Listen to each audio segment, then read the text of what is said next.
Okay, we are now recording. Okay, thank you.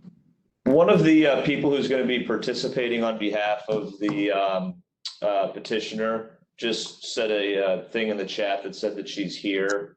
Is there a way to make it so that she could be designated as a speaker?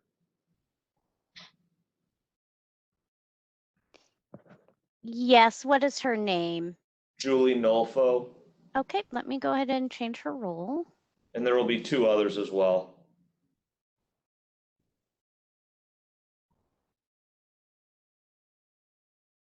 Okay, so she's now a panelist. And Kevin Shapiro and Amber Cassidy will also be speaking. I don't know if they're joined or not. Yes, they're here. Okay, great. Thank you. You're welcome. Okay, Emily, are we clear to start? Yes, we should be clear to start, Janet. Okay, thank you. I would like to call the meeting of the St. Louis County Board of Zoning Adjustment to order. The board members present today are Janet Herman, Chairman, and Angelia Bills, Vice Chairman. The BZA coordinator is Debbie Nesbitt, and staff members are Mel Wilson and Emily Cowan. First, I offer into the record the affidavit of publication pertaining to today's meeting, October 6th, 2021.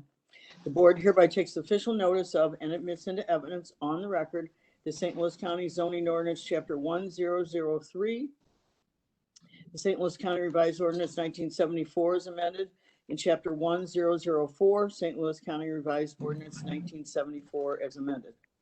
Next, I call for a motion to approve the minutes of the previous BZA meeting of September 22nd, 2021. So moved. And I will second. The hearing procedure is informal, but is a teleconference and is recorded. The planning staff will read each request into the record. The petitioner will be unmuted, state their name, and make a brief presentation to the board explaining the reason and hardship for the requested variance. The board will not consider financial hardships. Board members may ask questions to clarify the facts. Pardon me. When the board is satisfied with the material presented, excuse me, the chairperson will then ask if there is anyone in favor or opposition to the request. To indicate you would like to speak, please click the hand next to your name. If any comments were submitted, staff will read them into the record. Before a call for the vote, the petitioner may request a continuance in order to bring in additional documentation. The board may also request a continuance to gather additional information or for a visit to the site. Once comments have been heard, the chairperson will call for a vote. At that time, the discussion has ended and no further discussion is permitted. The board will generally make a decision today. 2 members of the board must vote in favor of the petition for it to be approved. Since there's only 2 of us today, if it's a split vote, we'll have to wait until the next meeting in 2 weeks. If a variance is approved, you have 6 months to obtain the necessary permits or establish the use requested, or the variance will expire. The petitioner or any interested party has the right of appeal to the St. Louis County Circuit Court. This must be done within 30 days of the decision. Paperwork indicating the board's decision will be mailed to the petitioners.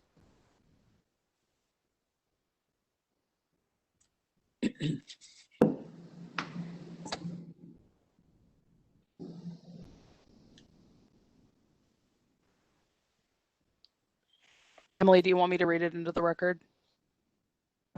Sure.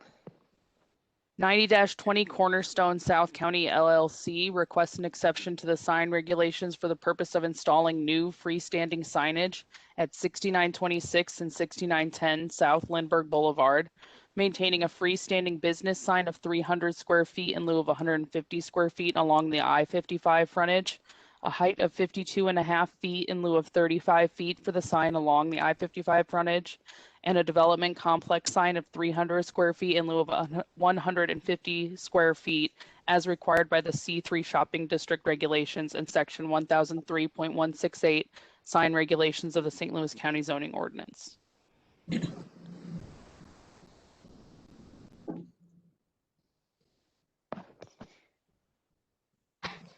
So this is petition 90-21. We are looking at a site that's located in South St. Louis County, address 6910 South Lindbergh Boulevard, the C3 shopping district zoning. They're requesting a sign variance for a freestanding business sign with a total of 300 square feet of area in lieu of 150 square feet, with a height of 52.5 feet in lieu of 35 feet along the I-55 frontage. The second sign variance is for a development complex sign that is 300 square feet in lieu of 150 square feet. As you can see, the site here is outlined in red from the aerial photo, and it's near the intersection of Lindbergh Boulevard and I-55. Here is the site development plan. You can see the proposed locations of both signs in red. And this is a picture showing that 3 signs will be removed and there will be 2 signs replaced that will be removed and replaced, and the development will just have, if approved, will have 2 signs. So staff is recommending approval of the variance request. We feel that the proximity to I-55 and the increased vehicle speeds can reduce sign visibility when they're small. And we also feel that the proposal reduces the total number of signs for the development from 5 to 2.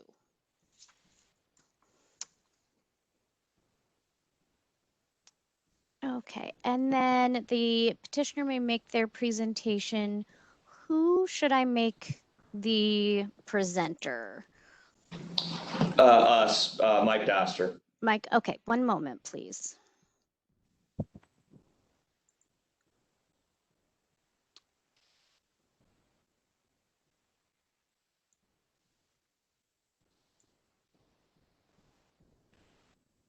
Okay, share this. Okay, Mike, you're now the presenter. Thank you very much. Give me 1 second, let me get our presentation. We are still maneuvering here so that we have the capability to screen share.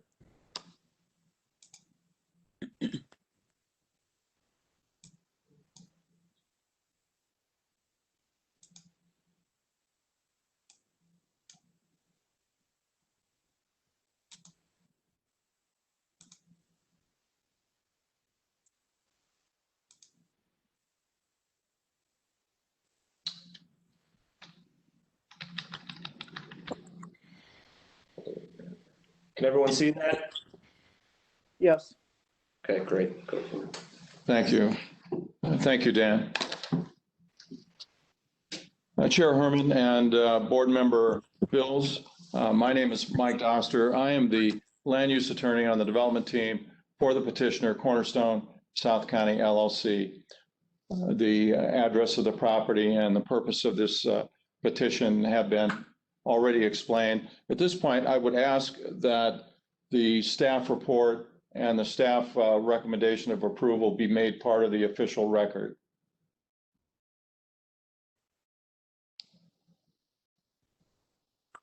Okay. So I second that. I think we need to hear the petitioner presentation before the board takes a vote. Okay. Yes, I'm not asking for a vote. I'm asking at this time that the staff report and staff's recommendation of approval be made part of the official record. They are. Thank you. There are other members on our development team who will be speaking as we go through the process, and we will make this as quick and efficient as possible. Also speaking will be Kevin Shapiro with Location Commercial Real Estate, Amber Cassidy with Atlantic Sign Company, and Julie Nolfo with Lockmiller Group.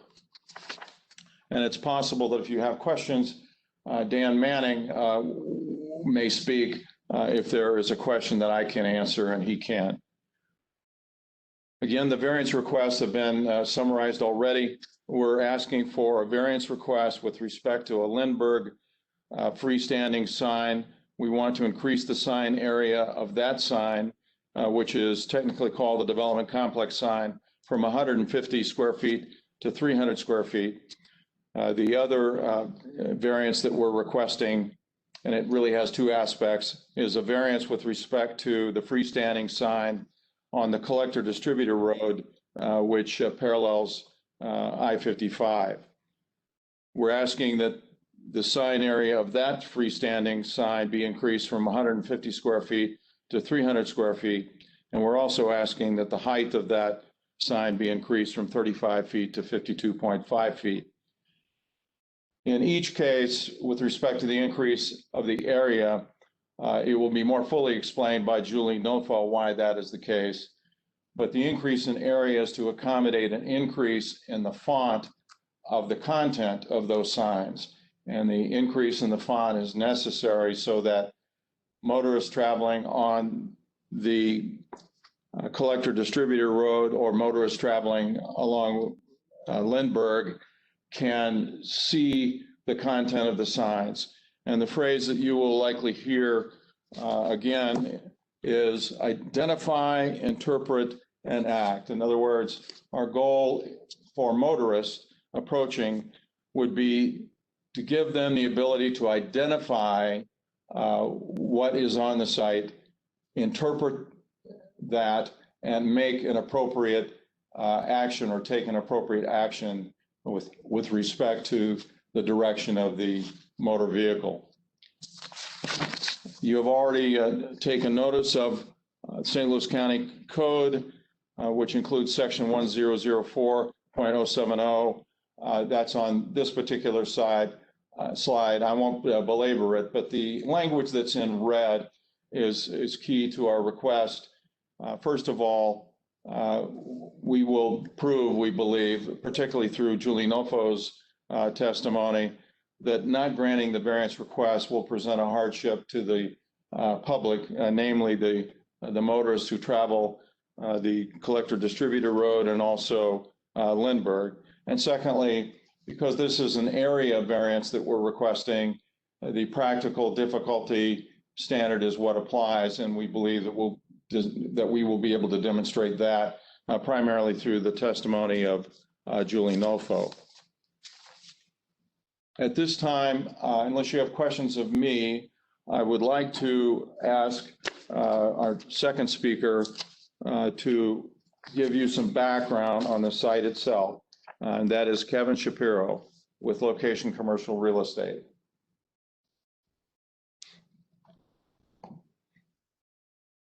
Good afternoon, board members, staff. Thank you for having me on today. I'm representing Cornerstone South County as their real estate agent in the St. Louis market and surrounding states. This is a shopping center that we acquired less than 12 months ago with the goal of redeveloping the property for a Planet Fitness Boot Barn, which is a cowboy boot chain you may not be familiar with. They're actually a national chain that this will be their first location in the St. Louis metro area. It'll be right next to the Planet Fitness that recently opened. And there's also plans for a building in the parking lot along Lindbergh that will include Panera, which they call St. Louis Bread Company here locally, of course, and a Five Guys Burgers and Fries. And of course, Joanne Fabrics, who's been a tenant in the shopping center for quite some time now. The shopping center was developed in 1991, so it's about 20 years old. So based on the age of the property and just general fatigue, it's going to undertake a $6 million renovation to bring it back to code and the modern appearance that you'll see on the next slide. The Toys R Us box that you're staring at on the slide now has been vacant for 4 years until Planet Fitness and Boot Barn have leased at least recently. If you could go to the next slide, you'll see the facade improvements that the developer's undertaken. As everyone knows, in today's world, construction costs are extremely high, and this facade improvement was quite expensive in addition to the roof and mechanical systems. We've also done a new parking lot, as you can see in the picture as well, and new LED efficient lighting to the parking lot, just for safety, of course, and appearance. That's kind of it. Yeah, it's we're excited about the project, and you know, I'll kind of segue into the signage team, but we also, you know, as part of this project, believe that the pylon signage is an integral part of the project. And thank you for your time.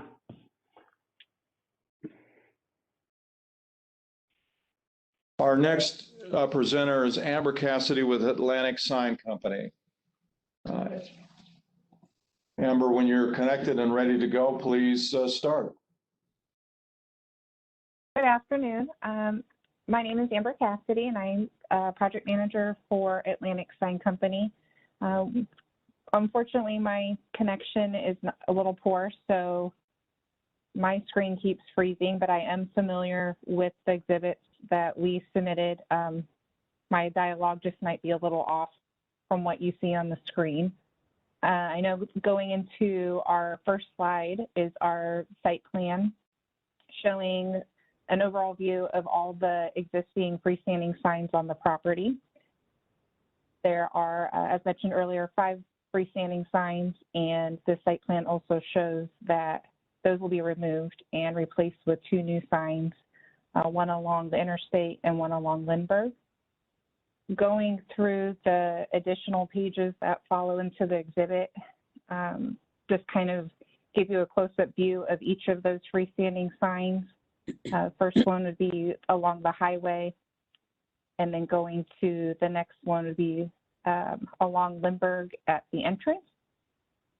The next photo of Joanne's is the photos along the signage along the highway. And then the last photo, I believe, is the sign at the side entrance. These were all taken from our initial site survey, which clearly show they're outdated and in need of some work, maintenance work, to bring them up to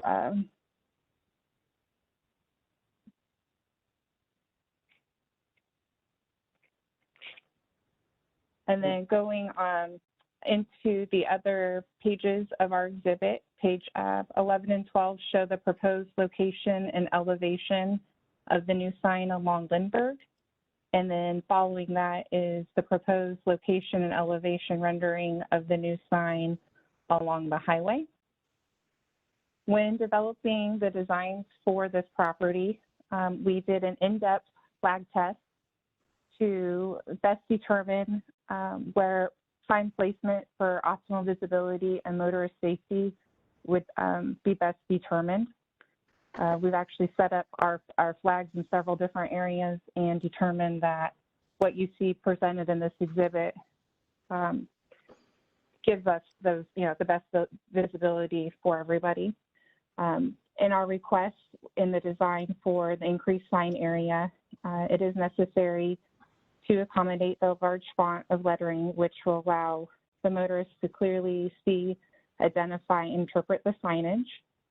And the increased height request that we're asking for along the highway is required to help clear the obstacles of the brick building that you'll see along adjacent to the back of the property. And will also allow for motorists to have enough time to see and safely react to that signage, especially for those traveling on the CD road, which I can have Julie explain a little bit more in detail in her presentation.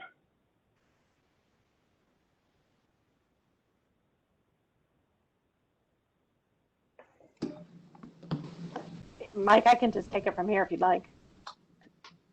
Please, go ahead, Julie. Okay. Good afternoon. I'm Julie Nolpo, and I'm a professional traffic operations engineer with the firm Lockmiller Group. And Mike and Dan came to me and basically asked me if I could look at these 2 signs to see if that we were able to essentially support the request for the variances. So generally, when we get approached for this, what we're looking for is identify or detect, same thing basically for the motorist to be able to see the sign, interpret or comprehend it, which essentially means read it and process what it's telling them, and then react. And those are the 3 stages that happen while the motorist is operating a vehicle. So there's really 2 things that come into play when we're looking at that: the speed at which they're traveling and the distance that they are going to cover while they are detecting, comprehending, and reacting to the sign. And we have two national standards we rely on. One we affectionately call the MUTCD, Manual on Uniform Traffic Control Devices. The other one is the AASHTO Green Book, which is the American Association of State Highway Transportation Officials. So you can see why we call it AASHTO, much more verbally friendly. And again, what we are looking at is what is the minimum font size for somebody to basically detect, comprehend, and react to it safely.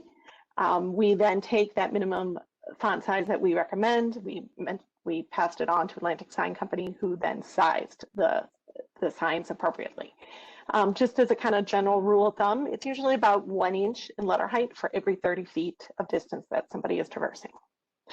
So I'm now going to take you individually kind of through the two separate ones. So Dan, you can go to the next slide.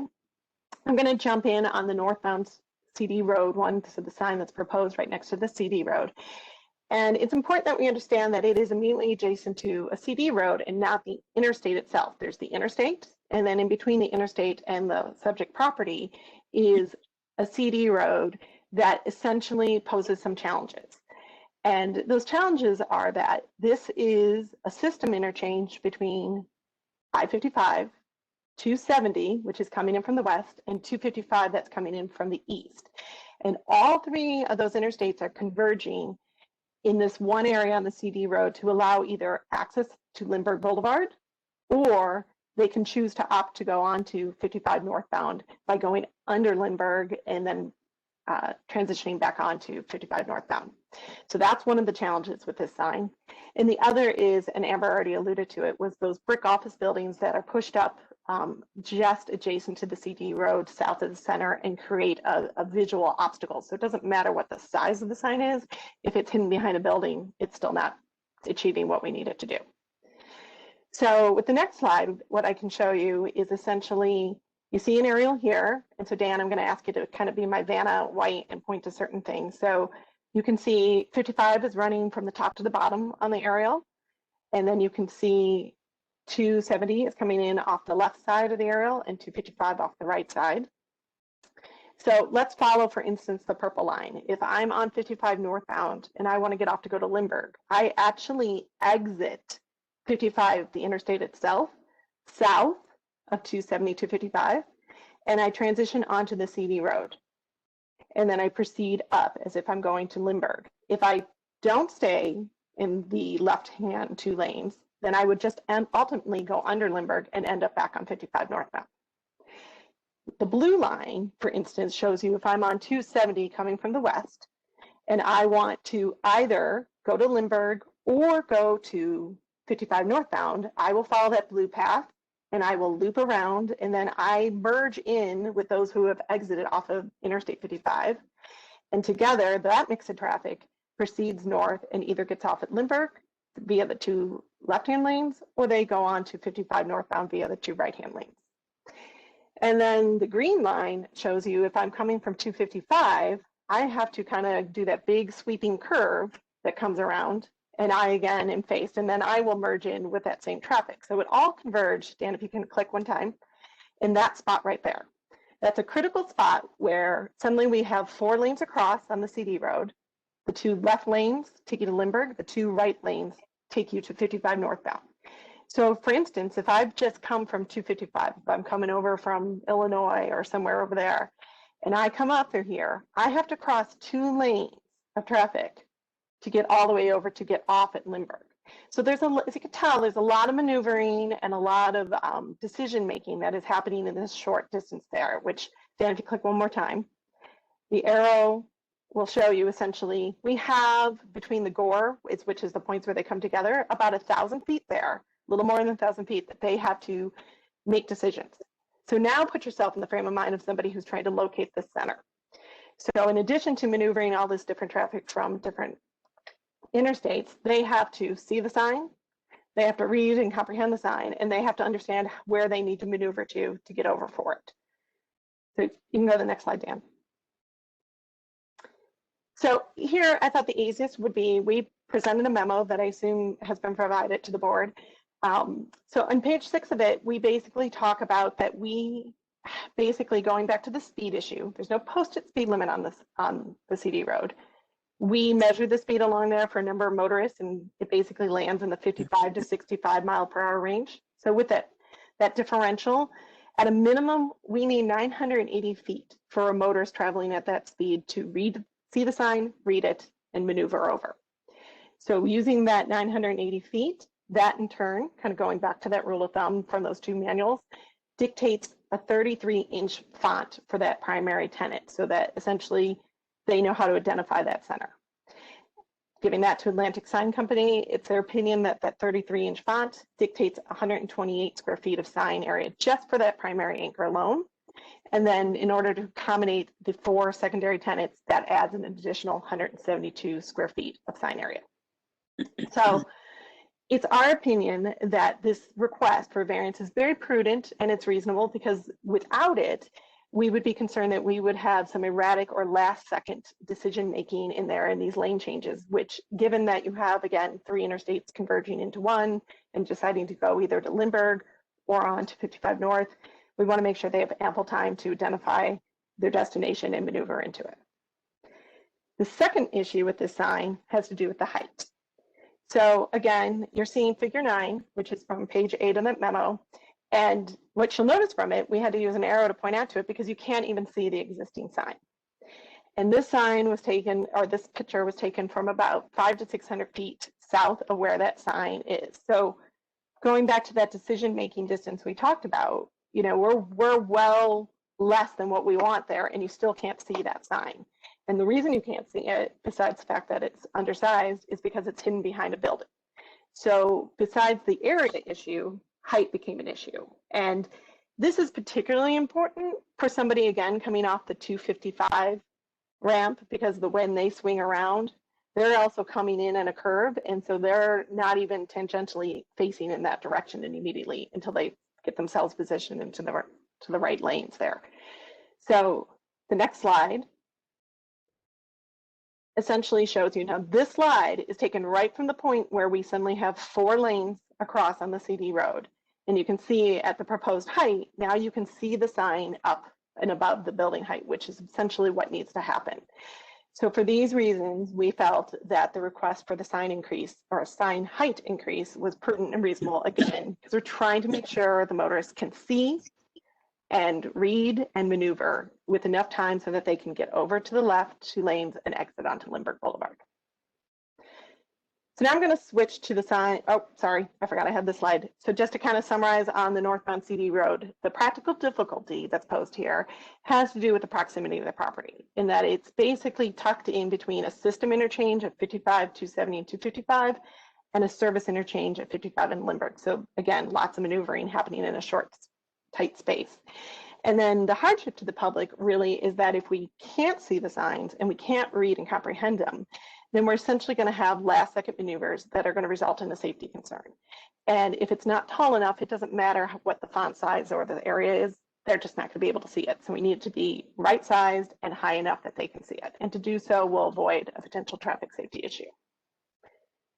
So now switching to Lindbergh, the challenges we had here. Now again, this request only has to do with square footage, not the height issue. So height was not a concern because we weren't tucked in behind anything.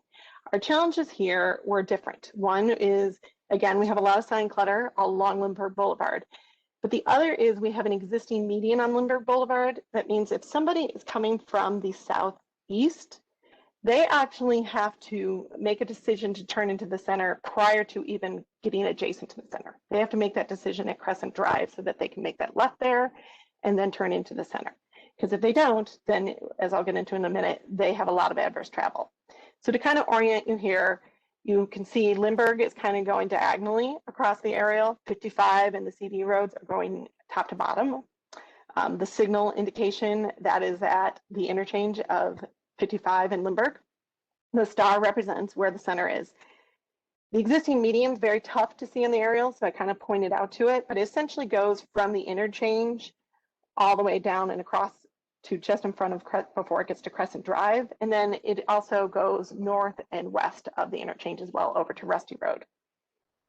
So if I want to access the center and I'm coming from, say, Rusty Road or 55, I can simply turn right in.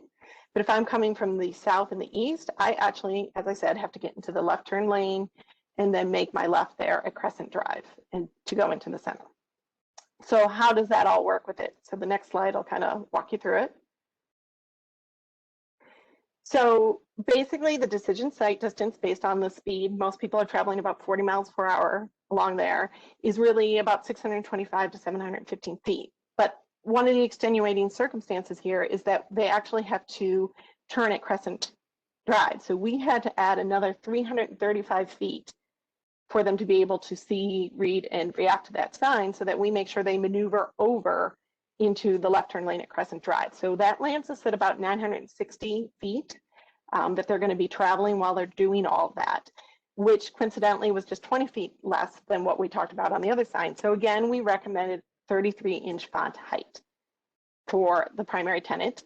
Again, Atlantic Sign Company said 33-inch font dictates 128 square foot. And then for the secondary tenants, they asked for an additional 172 square feet.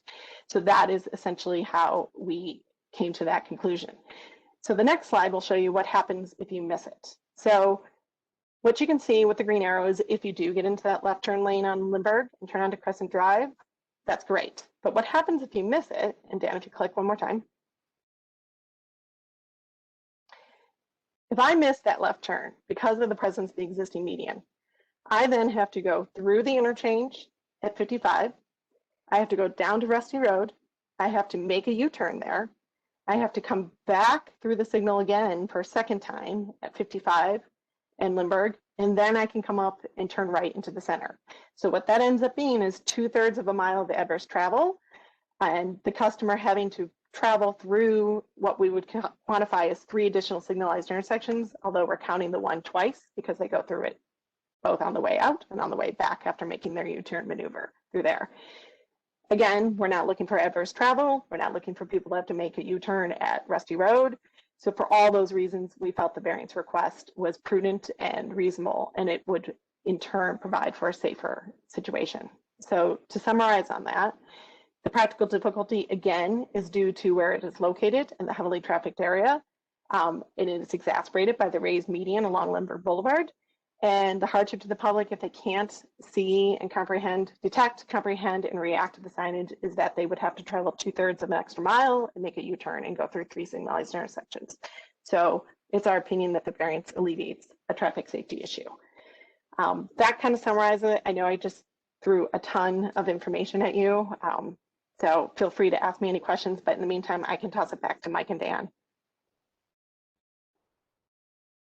Does anyone have any questions for Julie?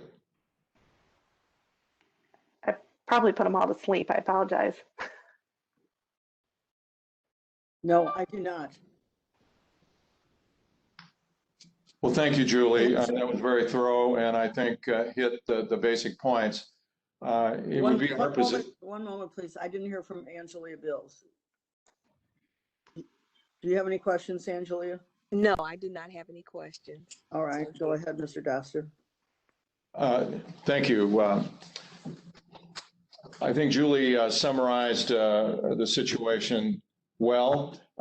We believe we've established that we've satisfied the standards we have to satisfy. In other words, if we don't get these variances, it presents a hardship to the public in terms of safety.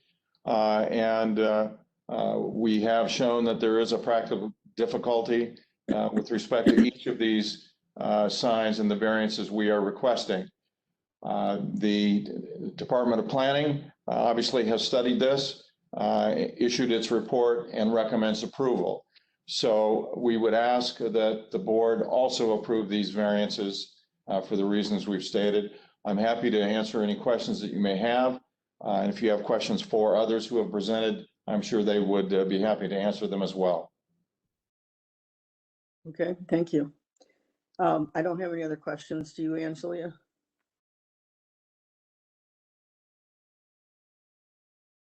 Thanks. Okay. Is there anyone on this WebEx that is in favor or opposition? If so, would you please hit the hand next to your name to speak? Excuse me. I don't see anyone. Okay. 90-21, I'm gonna go ahead and vote to approve the variance A, B, and C.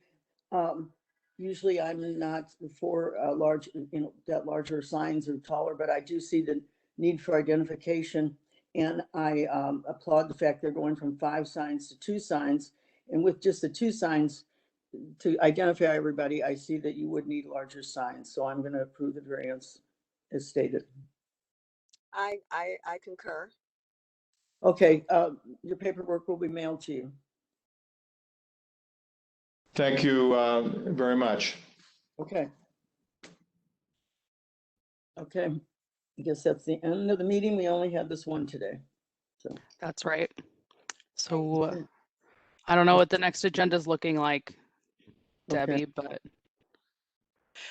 Just one. all right. Well, We'll see you in thanks, 2 guys. weeks. Okay. That's Take care. funny. Okay, well, I'll see everybody in 2 weeks. All right. All right, Bye. thanks. Bye-bye. Bye.